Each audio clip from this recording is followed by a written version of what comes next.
Welcome to the Fantasy Footballers Dynasty Podcast with Borg, Betz, and a baller.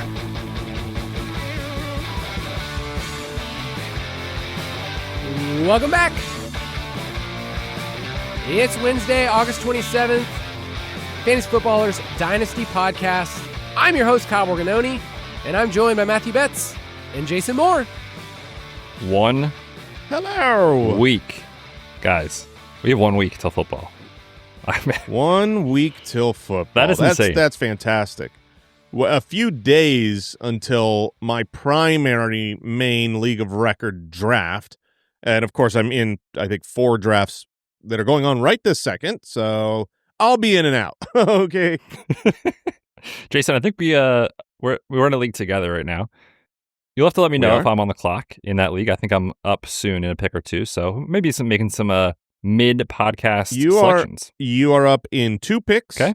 So that should be Thursday by the speed that this draft is going. Honestly. I mean, I've never been in a slower draft in my life than this Expert League draft. I don't know how many people don't want to be in this league, but it seems like all of them. It sure seems like all of them. Because when they say slow draft, goodness gracious. They meant it. They really are. Look, we're 13 rounds in. There's 16 total rounds. You started it last year? I'm just hopeful that we finish before the season starts. It's a good goal. Do you guys feel like, so the most important leagues, another league of record is next Monday, the draft. This is our job. This is what we look at every day. We've done all this prep. We have the UDK, and yet I still feel behind about my most important leagues. Oh, I'm so behind. So behind. Our league of record draft, it is a keeper league with very specific rule set of what you give up. A lot of draft pick trading throughout the year because it's, a carryover league.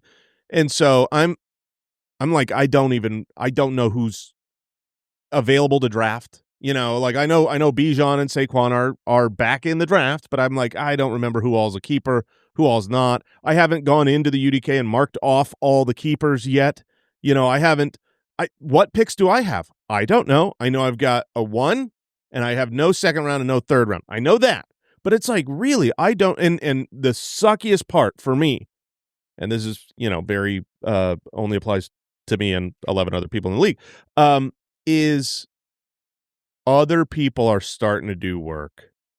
Trades are starting to go on in that league. People are doing mock drafts and seeing who's on the board and trading, some of their first and second round picks around. I think Papa Josh just scooched back a couple picks to go up, later in the draft. So he's prepared for it, but I am as blind as I have ever been for the League of Record draft. It really sucks. If it helps, I do know your picks because we've been looking at them, Mike and I. Oh, so you are prepping, you skunk. That's not my only league You that skunk. I have a draft this weekend. You dirty skunk. As they say. It is. But guys, and I don't know if we need to take this up with HR, but our jobs are actually keeping us from actually doing the research. I know, it really is. It really is a problem. Too much fantasy football to focus on fantasy football. It's a problem.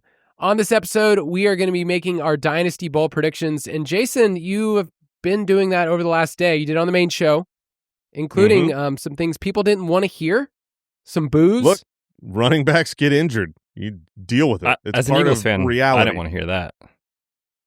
You're going to be fine. Will Shipley's great. Hope so.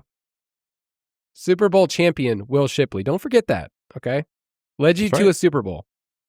Currently is undefeated in Super Bowl. He's at 100% hit rate of Super Bowls for his NFL career. Mahomes couldn't even do that. So, how about that? Yeah, but Pacheco was living that life for a while. 7th round pick, Super Bowl, show up in the Super Bowl again. It's pretty nice. So we'll be making our Dynasty Bowl predictions. If you want all of our rankings, you can get them in the Ultimate Draft Kit Plus, our Dynasty Startup rankings, which we will be referring to, and also looking at some of our trade targets that we have in there from Mike. All that you can find in the Ultimate Draft Kit. I did want to start us off before we get into bowl predictions. We did not do a Dynasty Startup episode on our ranks for tight ends. And there's people out there that love that. Let me just tell you this. It's not the most exciting position to go 10, 15 deep. Come on, Kyle. It's not the most fun. Come on. Not that much fun. I mean, it matters, and you've got to draft certain guys, and you've got to roster certain guys. But the truth is, and everybody knows this, and we forget sometimes, but once you're past the top 3 tight ends, and maybe this year it'll be a top 4, whatever, maybe this year it'll be a top 2.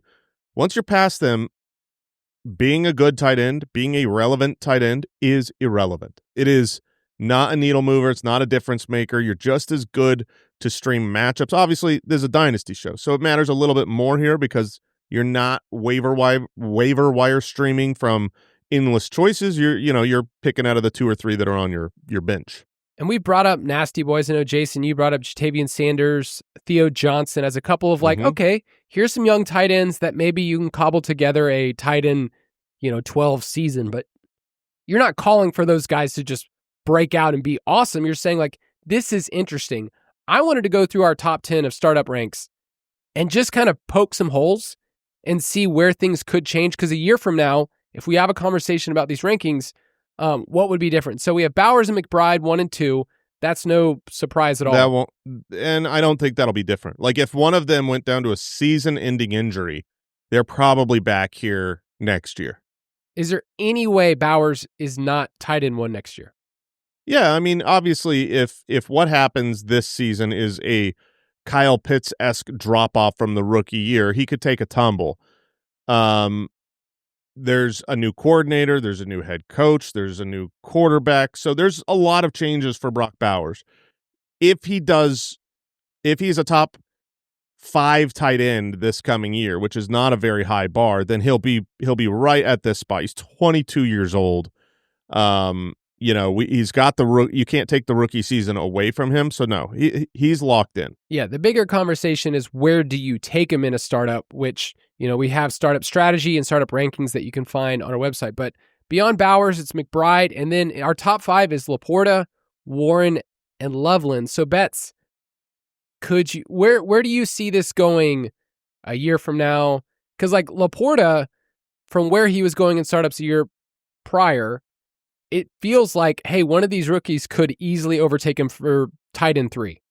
Yeah, I don't know if I'm being too recency bias with just rookie hype, but I personally would rather have Warren and Loveland over LaPorta. I don't know if that's, hot take or what there, but that's just kind of how I view these tight end prospects in Tyler Warren and Colston Loveland. They get the draft capital. They go to, spots where we could see them have immediate opportunity.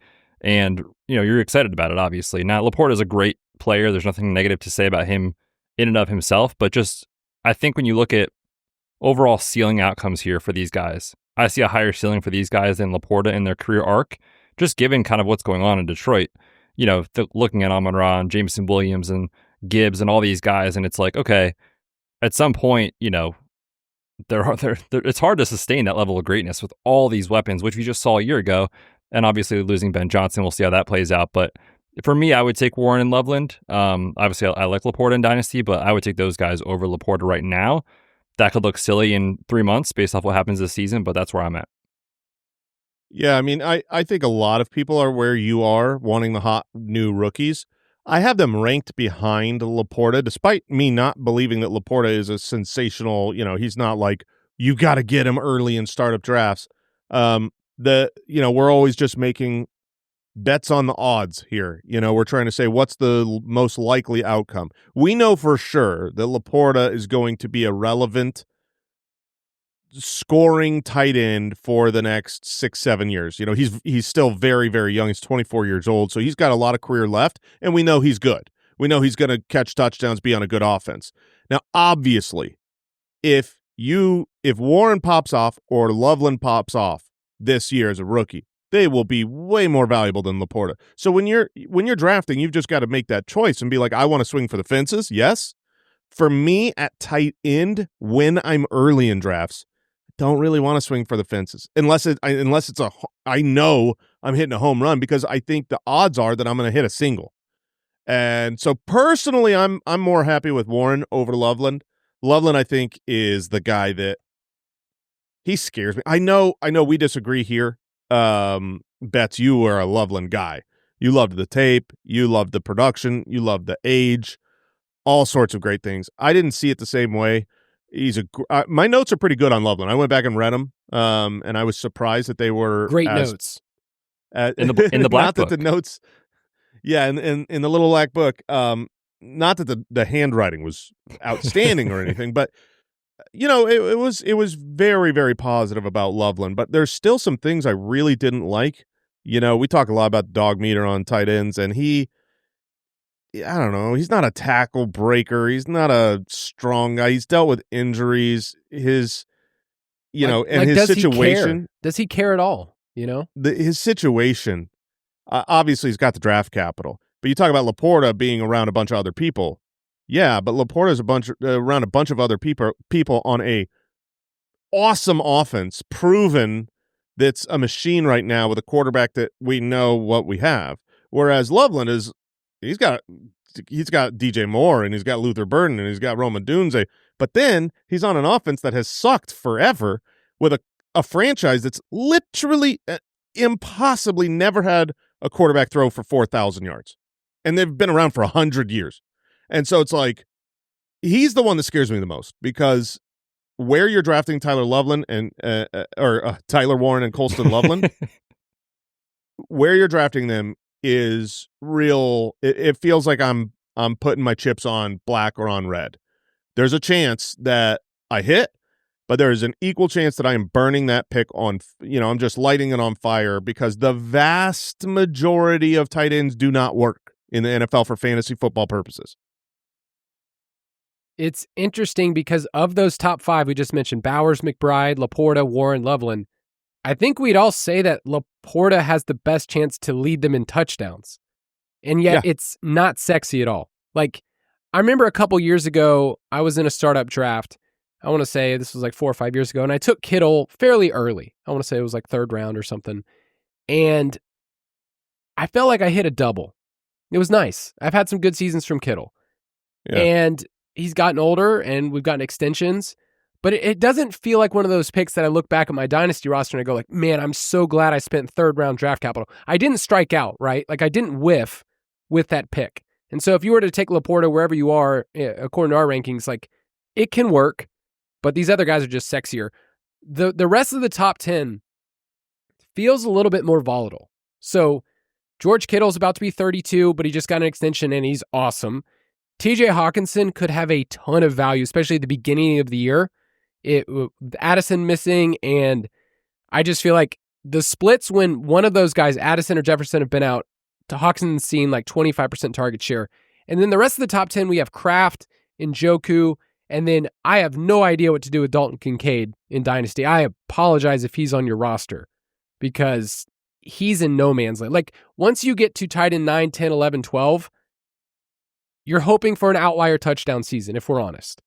And I don't know if you get it. So any of those guys you want to touch on, Betz? It's a tough range in startup drafts, because this is obviously a spot where you can poke holes in all these guys.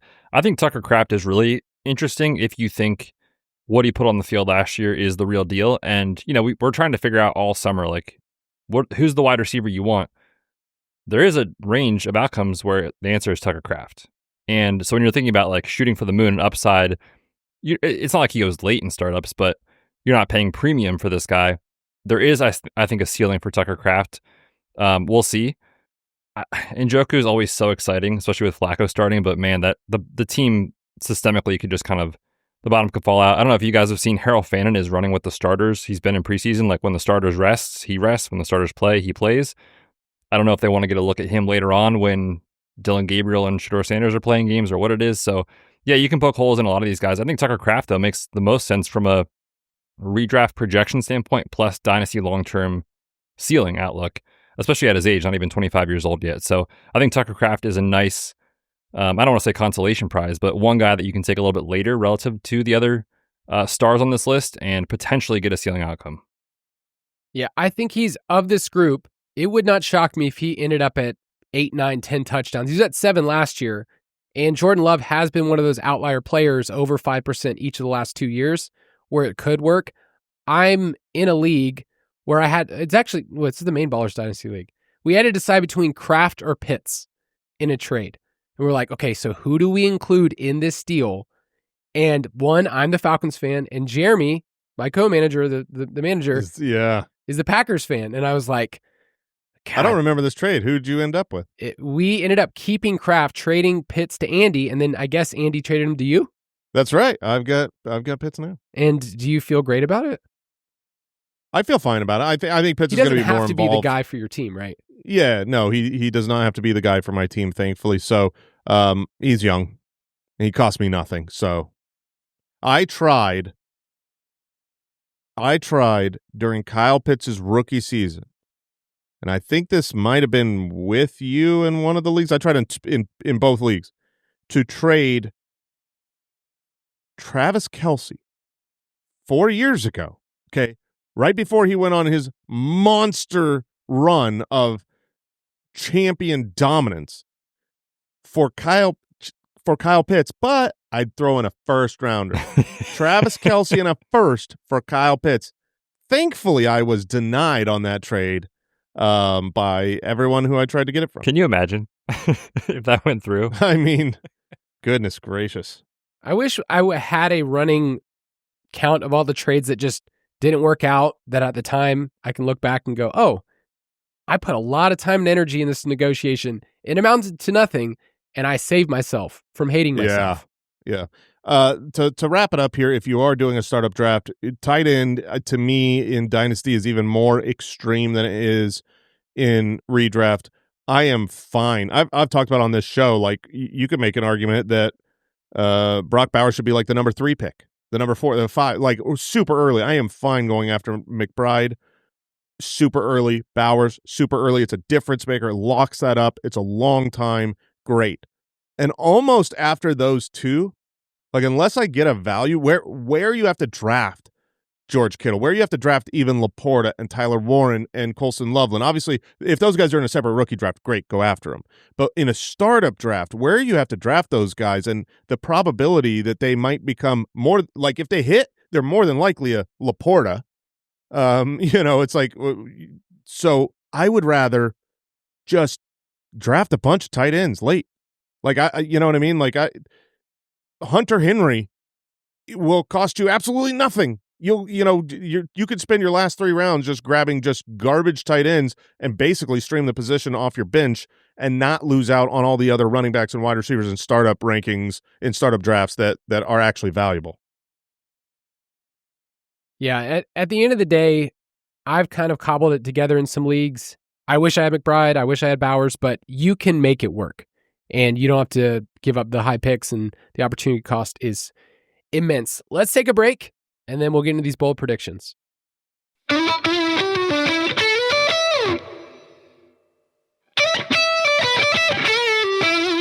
All right, I went back and reviewed last year's bold predictions on this episode. And I'm just going to read them to you word for word. And you tell me. You tell me if we knew a little something. First one. This is directly what it said. Bucky Irving takes away work, and Rachaad White ends up outside the top 24 of Dynasty running backs next year. That sounds pretty bold and pretty accurate. That one felt good. Jason, you actually had this one last year. JSN will be drafted in the top 15 Dynasty wide receivers this time next year. Where is he? He's top 15. He's definitely top 15. Yeah. That's a fun one. So, all right. I'm not going to mention the other ones though. They're bold. Ridiculously bold predictions.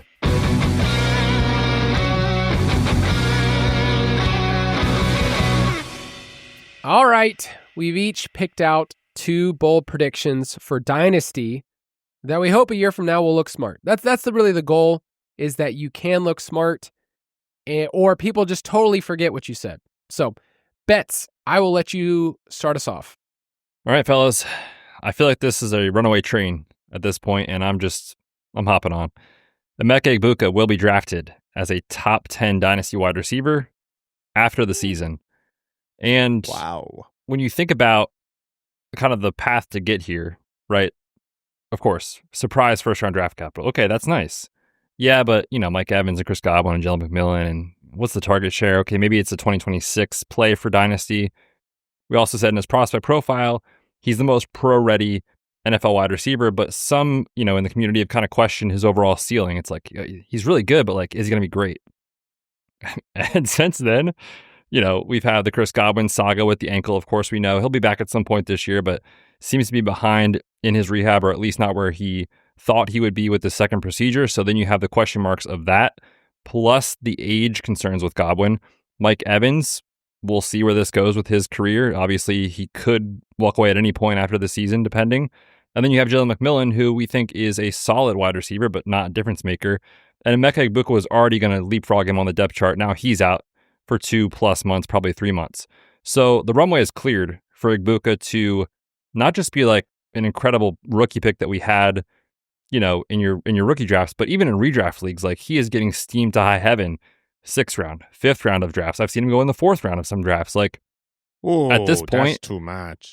Yeah, we could argue about that specifically, but at this point, that's where Malik Neighbors went last year, right? Was in the 4th round. Yeah. I think it's clear as day that Egbuka is going to be a contributor for this team, obviously out of the gate, and if he's good, I think that continues this year. There's just so many outs where he hits, and then we think about, this is a guy that averaged, 2.01 yards per run as a rookie. Look what he's done. He joins this elite group. Like, that's in the range of outcomes that I see happening. And if that does come to fruition, this is a guy that everybody is going to be so excited they have on the roster and be very excited to draft early next year. It reminds me a ton of, this is obviously a my guy. I loved him. I had him as my quote unquote best wide receiver before the NFL draft out of this draft class. Not necessarily the highest upside for fantasy, but he's just such a solid wide receiver. And who he reminds me of is a guy I loved the year prior, Ladd McConkey, who was just a great route runner, always in the right spot, great hands, and ended up in a good situation where it's like, wow, you're playing with Justin Herbert. I think this is going to work. And I presume, Ladd McConkey right now is the Dynasty startup wide receiver 10. So you could easily see Egbuka do a Ladd McConkey this year. Yes. One of the bold predictions that was in our Discord channel was somebody who wrote, Emeka Egbuka will lead the Bucs in receptions, and that feels more and more like not just possible, but like almost likely at this point. And when you look around, you go, Evans has never really been a huge volume guy. He was early in his career, but like Jason, look up the Bucs and how you're statting them. But it's like, Evans feels like a guy that caps out at like 75 receptions. Probably. I don't even. This is going to be interesting because I don't know where I have. I know obviously Evans is ahead of him in total fantasy production because he's going to have the yardage and the touchdowns. But as far as receptions, let me look. Oof, I've got them 7 receptions apart. I actually have Mike Evans with a lot of receptions this year. I gave him a big veteran bump when I didn't believe in that Chris Godwin was going to be back week 1, but they are very close to each other in total receptions. What would Egbuka have to do, like stats-wise bets, to be a top 10 Dynasty wide receiver? And then the other question is, who do you hate inside the top 10? That's what I'm hearing, is that you hate all of those guys. Oh, man. So let me start with the first question. What does he have to do? I think because we're such nerds when it comes to all this stuff, we're going to want to see the analytical side of things, right? We're going to want to see 2+ yards per run. We're going to want to see... Some people love that stuff. Kyle's going to want to see these in his spreadsheets with the conditional formatting, with it being green, of 23+% targets per run. The stats Kyle's going to love to talk about next year. But I feel like just from a raw stats standpoint, 65+ catches and 1,000+ yards, I don't know, 6 to 8 touchdowns, and all of a sudden we're really excited about what this guy could be in the next season, and you say it takes that year or two leap. So yeah, in the top 10, obviously right now, I'm just going to read what we have in the UDK. Jamar Chase, Justin Jefferson, Neighbors, CeeDee Lamb, Puka, Brian Thomas Jr., Amon-Ra St. Brown, Nico, Drake London, Marvin Harrison Jr. I could see him leapfrogging Marv if it doesn't go well. I could see him leapfrogging JSN. I could see him easily leapfrogging Garrett Wilson if we're frustrated again. Those guys round out our top 12. So yeah, obviously the studs at the top, it's hard to leapfrog those guys, but I think there's a chance we could see him join that like wide receiver 9 to 7-ish range. I need more stats bets because I don't like, if he had 65 receptions, we'd be like, that was a really good rookie year. I need 80 for 1,100 and at least 8. That's possible. That's what I need to. It's possible, and maybe I should just go ahead and make the docs for next year. Just like already, just pencil it in. Here's what he's going to do, and just get ahead of the curve, because that is the type of things we want to see, is like, do you hit these targets per outrun numbers, yards per outrun numbers? He could do it. It's tough because we're all kind of baking in Baker regressing a little bit too. So we're kind of like bracing ourselves like, okay, that offense was historic last year. He's not going to throw for 40 touchdowns again. How does this get distributed this year? When does Godwin come back? But yeah, it's bold because you're essentially saying you hate Nico and Drake, London, and Puka. Obviously. That's what I heard. Yep. Loud and clear. All right. Jason, you're up next. All right. Well, I'm going to say that this thing that has never happened before happens this year. 5 of this year's rookie running backs will be drafted as top 10 running backs next year. Half of all next year's startup running backs will be rookies from this year. The closest we've gotten is 4, and this draft class reminds me a lot of that special draft class in 2018, where Kamara, Fournette, Kareem Hunt, Dalvin Cook, and then amazingly, Christian McCaffrey was not in the top 10. He was number 11. That year we knew, like, that was one of those, like, you went into the season, the year before, you heard what a great running back draft class was going to be. It was one of those special classes, and that's how this class has been lining up. Last year when it was Trey Benson and Jonathan Brooks, it was like we knew it was a down year, and everyone was wait till next year. Wait till next year when you got Ashton Genty and you got Omarion Hampton and you got Travion Henderson. Right now, 3 of those guys are already in the top 10. So let's just lock them in. I think there is so much more talent here that can also leap up into that. I am a huge believer in Caleb Johnson, and I think that even if he gets off to a slow start, by the end of the year, you're going to see him with breakaway runs on an NFL level, a lot of long touchdowns, and you're going to be excited, especially when Jaylen Warren, who probably is not there the following season, goes away. You've got R.J. Harvey. Perfect situation for him to hop into the top 10 if he gets the 70 targets that Javonte Williams was getting and he actually can do something with them. He could be a fantasy superstar. This might sound like the craziest part of the take. I'm not throwing out Quinshon Judkins. It's so easy to not believe what is happening now isn't going to happen forever. But right now what's happening is Quinshon Judkins doesn't have a team. There's rumors of him going back and playing college ball. There's, he's and this was the Cleveland Browns second round highly drafted running back to replace Nick Chubb. He hasn't been in training camp. He could be suspended. It is awful. I mean, you can't be much worse on the vibes than Quinshon Judkins.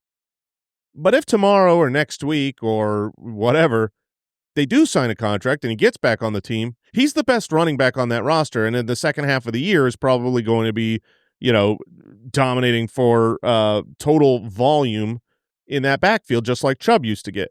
There's also guys like Cam Scatteraboo. You've got another ETN. You got everybody's favorites, like Bashal Tootin.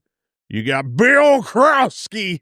So this draft class, I think some of the later drafted guys, we forget that oftentimes that next year, the running backs that were rookies who, they're highly drafted, they weren't always the superstar. Bucky Irving. Bucky Irving was not he's not supposed to be that good. He fell in the draft. And with this depth of running backs this year, if you're telling me that Ollie Gordon couldn't do something special, or Devin Neal couldn't do something special, there are just too many really talented running backs this year for there to not be any surprises. There will be a surprise in addition to how many studs there are. So I feel like next year, and then you've also got the other side of it, kind of like what you were talking about, Kyle, with Betts' take is like, well, who's falling out? There's a lot of people to fall out. I mean, you look at the top running backs, you got Saquon in there who's, older. You got Breece Hall in there who is probably not going to do great things this year. Jonathan Taylor's older. Depending on which startup rankings you're looking at, you got Christian McCaffrey, Derrick Henry in there that are older. One other guy gets injured. I mean, this whole thing could really be shifted real quick, it feels like the changing of the guard at running back in the NFL. And that's kind of what the bold prediction is. It's like the old guys are about to expire. They're great. They're awesome. The CMCs, Saquon's, Derrick Henry's, great, awesome career. You may rest in peace now. The new guys are here. It's a great thought experiment, too, when you look at these running backs. And a lot of people ask us the question like, oh, should I take a running back because I'm rebuilding? It seems like these guys, apart from a catastrophic Jonathan Brooks injury, are likely going to gain value a year from now. Like we talk about Genty being a pretty, safe asset.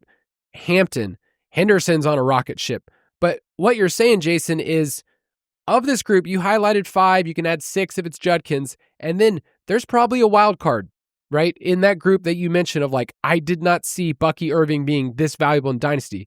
I thought he was going to be a good player. I didn't know he'd be literally insane down the stretch for teams. So if it's one of these day 3 guys, if it's Tootin or Scadaboo, Ollie Gordon, with Bill, I do got to ask this question. Okay.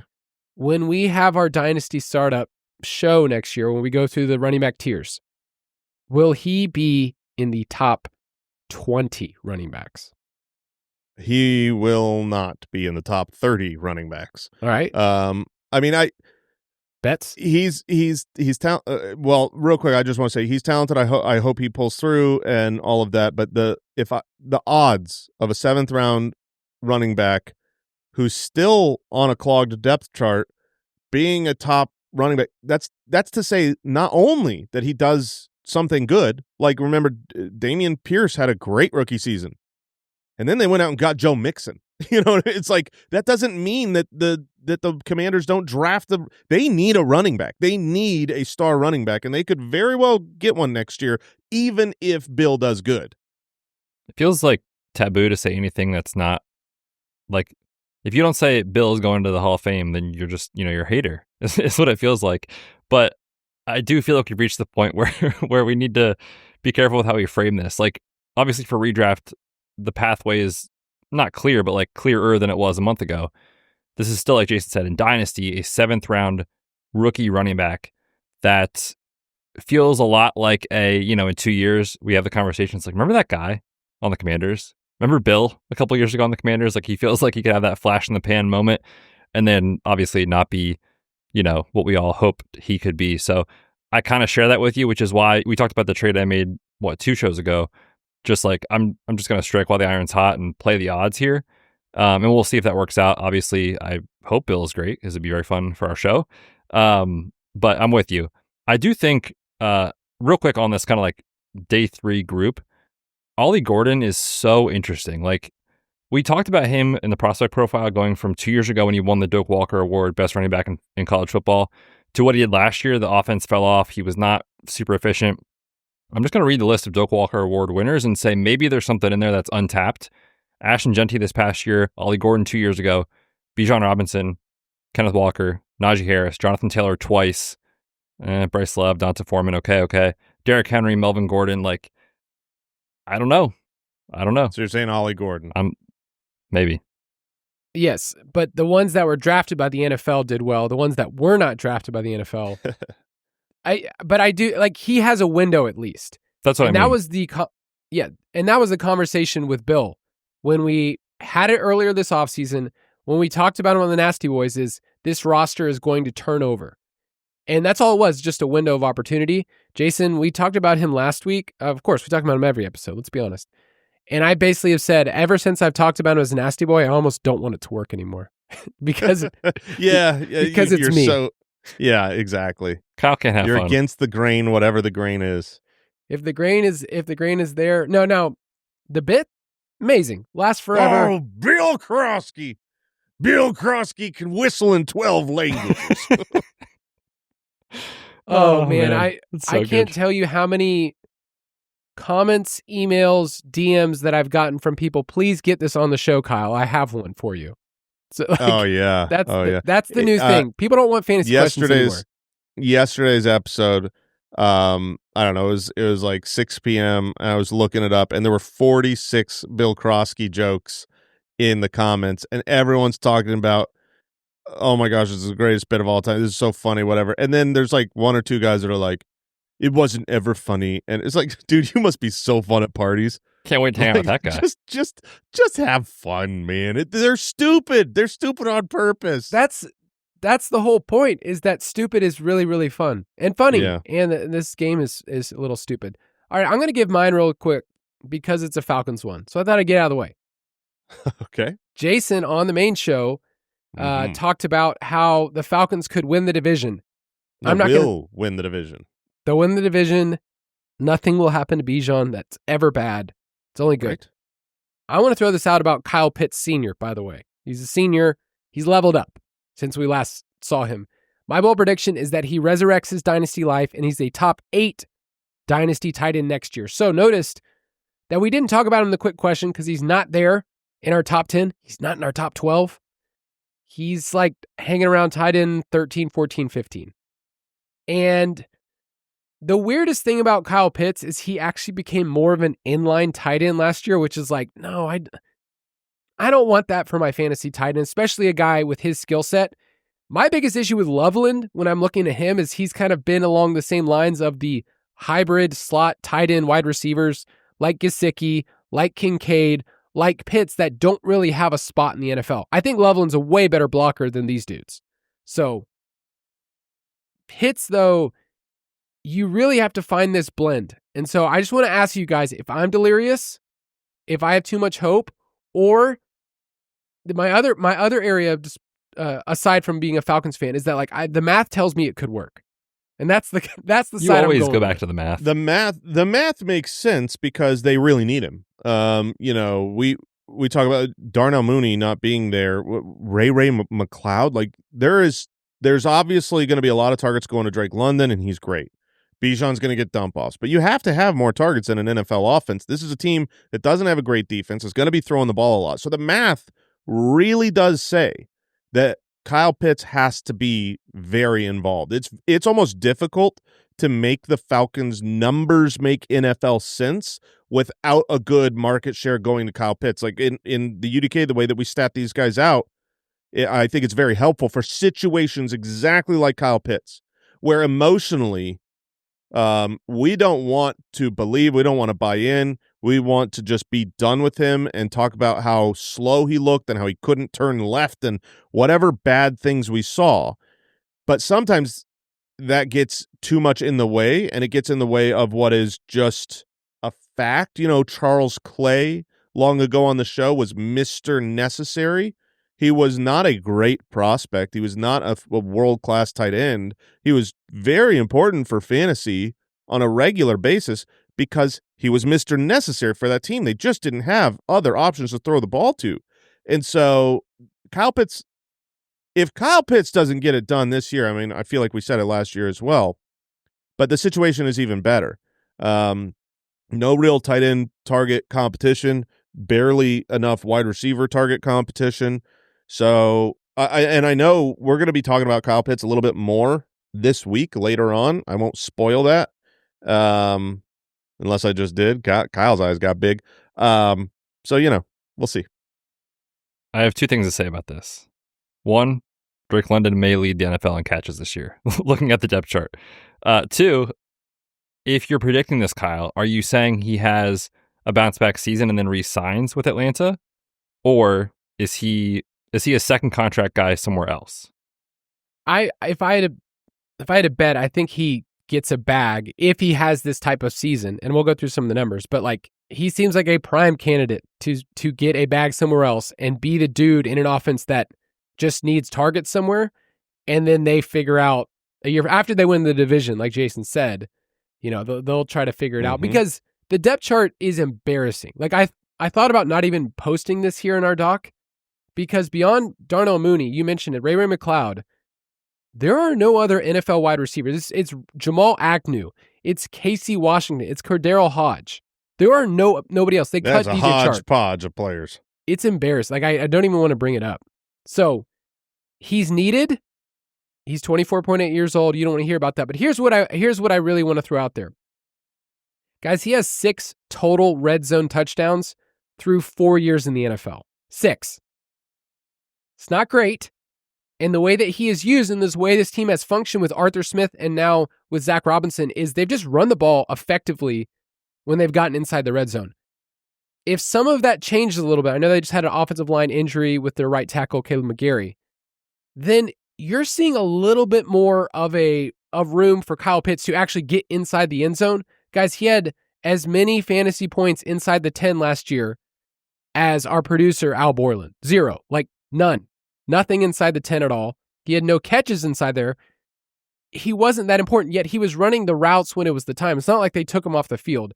But my biggest thing I care about is that Michael Penix is an absolute wild card this year, and I like that for fantasy. Some people might say, like, he's unproven. I don't know what to do. Jason brought it up on the main show.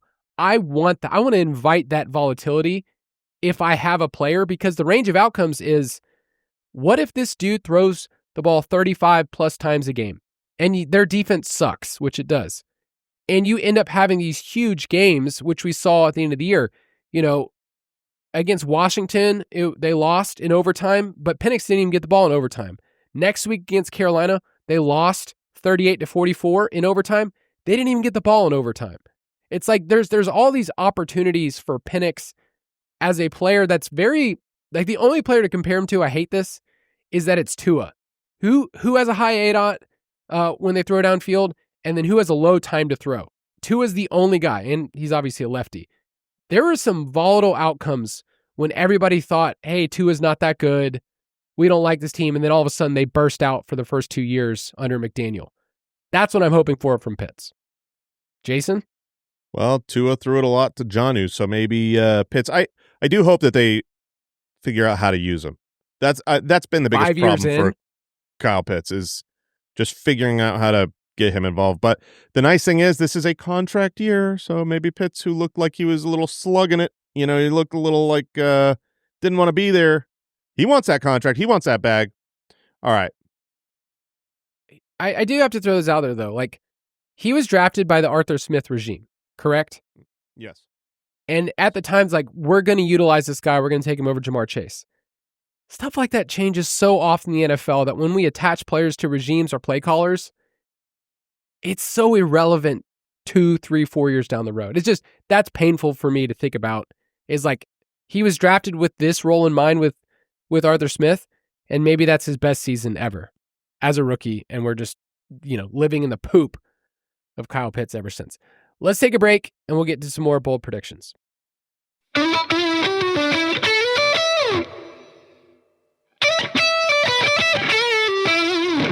All right, we're back. Betz is going to hit us with another bold prediction. Okay, this one, I honestly don't even know how I feel about it, because I really do like Ken Walker. I think he's a perfect fit in this offense, and I hope he stays healthy, and I hope he's awesome this year.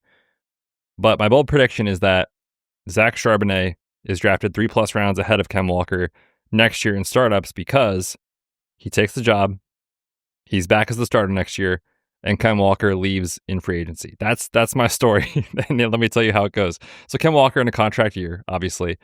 Sharp still has one more year after this season on his rookie deal. So when you're thinking about financial decisions for this team in the offseason, if Walker's banged up again, which he's been battling the foot injury and missed time in the offseason with an ankle as well, he has an injury history going back to last year and the year before.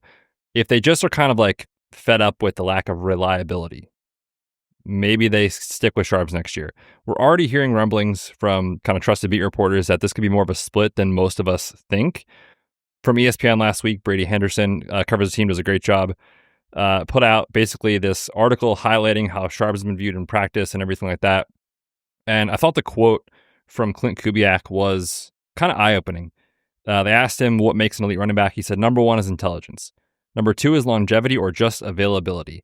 Guys that are available for the whole game, the best backs that I've been around are super smart. Our top 2 are doing some really good things.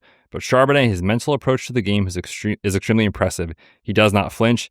If he ever has a question, he didn't coach it good enough, because he is that on it. Really been impressed with him. I don't know. I just think the window is open for Sharps to steal this job, which is not something I really thought I would ever say a month ago, 2 months ago, something like that. So I'm not projecting that for week 1 or week 2 or whatever, but just if the Ken Walker experience kind of is what it has been through his career, which is a lot of wow moments, but a lot of like, oh, dang, he's banged up again. and, inconsistent, I could see them leaning more and more on Sharps, and then next year, Ken Walker's gone, and you have the starting running back for the Seattle Seahawks in Zach Charbonnet. Do you think that you could trade away Ken Walker now and get the type of value that, because obviously you're making a bet here. You're not saying this is exactly what's going to happen, but you're making a prediction. Would you then say Kenneth? Yes. Would you say Kenneth Walker is one of those players you'd be willing to part with now, or you want to wait and see how it progresses? Well, I can answer that for you. Does he play week 1? I think he does. Is he currently healthy? Then wait, because if he's on the field, he's going to be great. His draft value is going to go up. Yeah. And you know what I mean? His trade value is going to go up. And then you trade him for, this is what you do. Week 1, Kenneth Walker goes off. Caleb Johnson, clear back up to Jaylen Warren. You trade Kenneth Walker for Caleb Johnson and a pick. And then you laugh all the way home. I really like that, actually. That's interesting. Yeah, and I want to be clear. Like, I do see a world, obviously, where Ken Walker stays healthy and is awesome this year.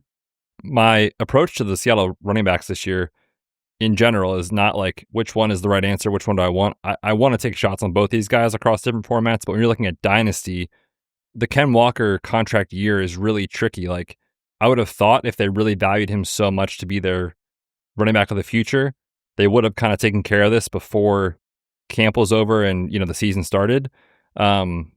But we'll see. And there's still a chance they re-sign him, but just the way things have trended, I think the window is open for Sharps to take it.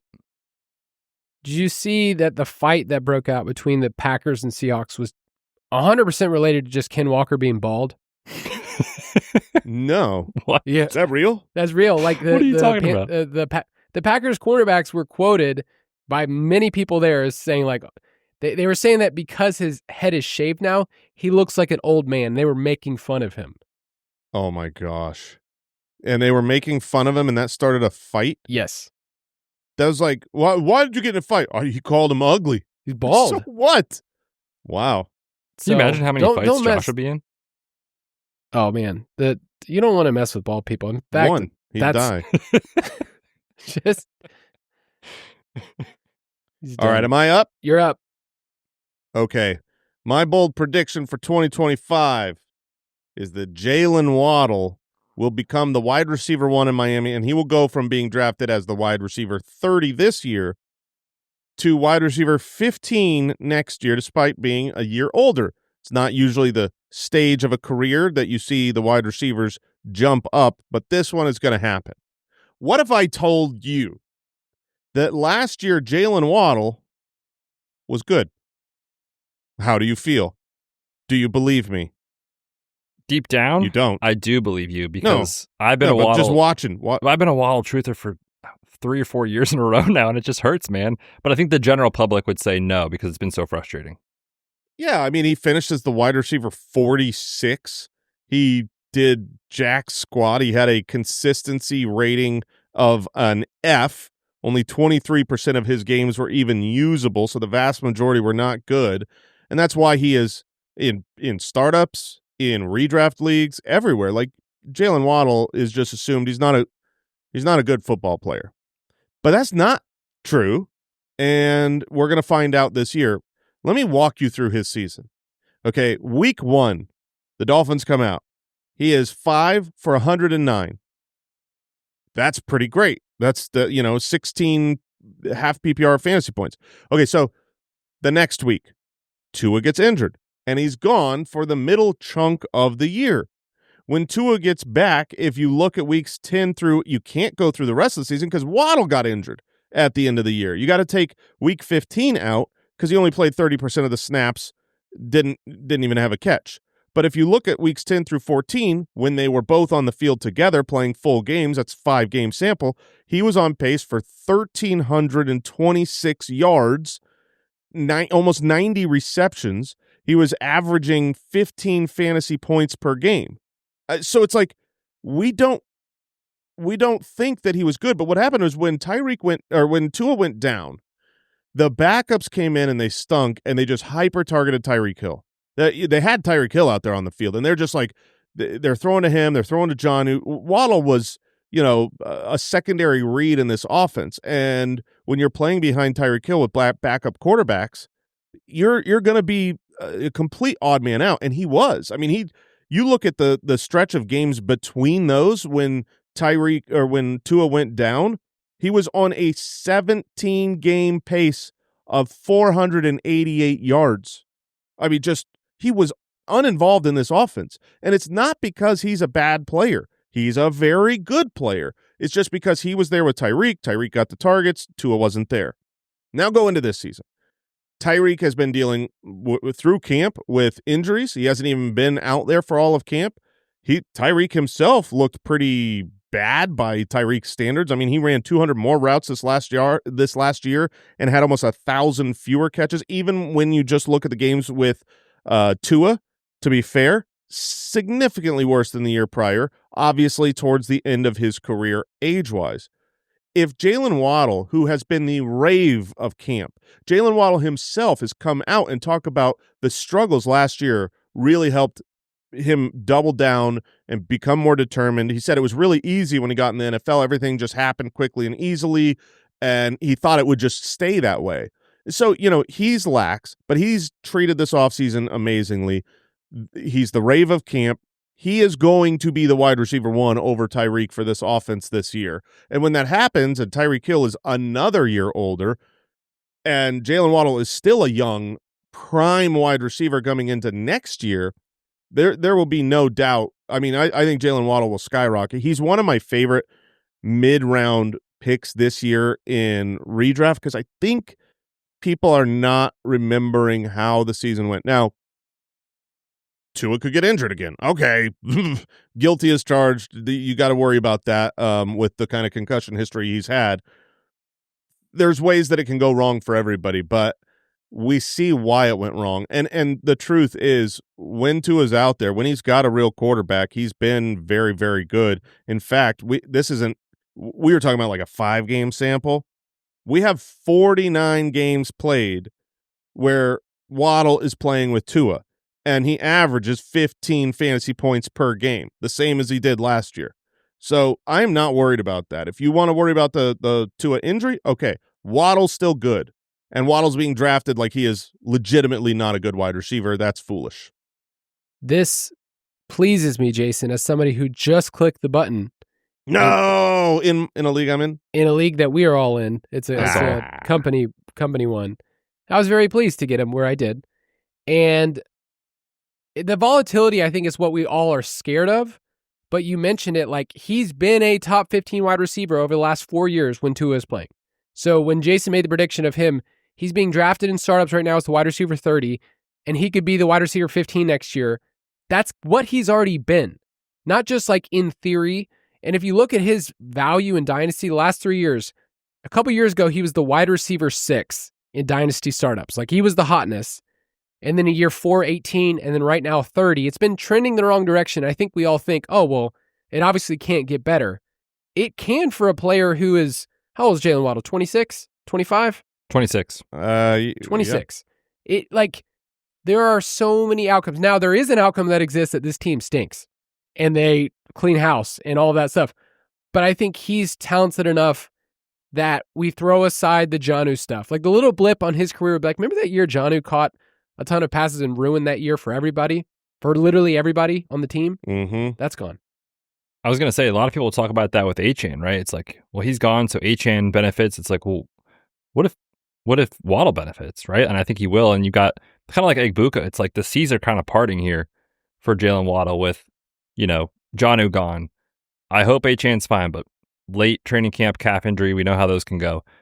Tyreek, who knows, man? Like you said, he's missed 2.5 weeks with this oblique injury in training camp, and entering the offseason part of this, there was the wrist surgery, and then there was the whole off the field question marks. Like, it kind of feels like the seas are parting for Jalen Waddle. So I really love this take.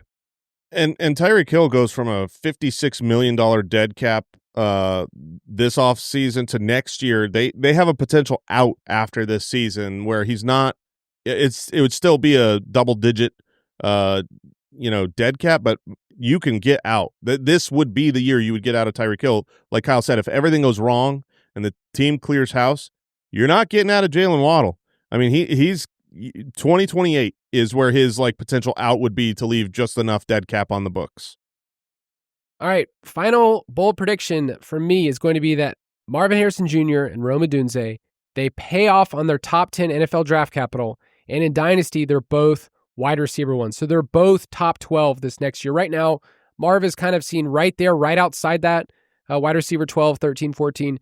Odunze's at wide receiver 20. So for both to be in that group this next year, we kind of have to remove whatever expectations we came in with and realize that for a lot of wide receivers that are taken in the top 10, at first round dudes, we're like, here's the expectations, what they have to do in year one, because Jamar Chase and Jefferson ruined us forever. Just completely ruined us about the trajectory of every young wide receiver from now on. That's how it feels when we go. And same thing with Neighbors. But last year, Marvin Harrison had 885 and 8. He had 114 targets, and he averaged 6.7 targets per game. That is the exact same targets per game and total targets that Drake London had in his rookie year. It's been a little bit. It took a little bit. But Drake London took till year 3, Kyle. There you go. But, you know, what I'm telling you is that, like, he's going to turn to Drake London this year. Oh, okay. Okay. Yeah. That's good for this bold tip. Same thing with Odunze. Okay. Odunze last year, it was rough. 734 and 3. The 3 touchdowns feels embarrassing to look at and be like, how did he end up with just 3 touchdowns? We were told he was this bully in, you know, man-to-man coverage. Caleb Williams. Another first-round wide receiver that had 788 and 2 and averaged less targets per game is his teammate DJ Moore, who also took a while to get there. Okay.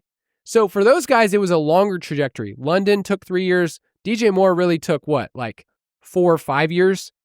But the point is that we are so disappointed in these guys because of the expectation when if you've had DJ Moore, if you have Drake London, Jason, you have Drake London in the Main Ballers Dynasty League? Yes, I do. Are you a very happy man? I'm a very happy man. I ironically, I traded Jalen Waddle for him. And look at you, you're feeling great about life. It is all about the expectations. And I believe that NFL teams self-scout. I think they would. I know that we overanalyze everything.